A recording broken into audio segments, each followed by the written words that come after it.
ఆ కమిటీ నివేదిక ఆధారంగా తెలంగాణ పోరాట యోధులందరినీ సముచిత రీతిన సత్కరించి వారి పట్ల చిత్తశుద్ధిని చాటుకుంటామని తెలియజేస్తున్నాను.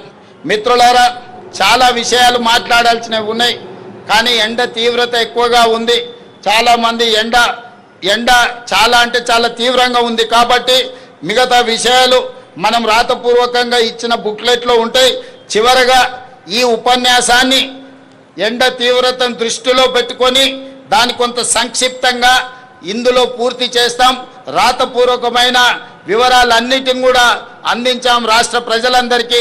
మీడియా మిత్రులు కూడా దీన్ని పరిగణలోకి తీసుకోవాల్సిందిగా కోరుకుంటూ ఈరోజు చివరగా ఒకే ఒక్క మాట నేను చెప్పదలుచుకున్నాను. మిత్రులారా, దేశంలోనే కాదు ప్రపంచానికే తెలంగాణను గేట్వేగా నిలబెట్టాలన్నది నా స్వప్నం.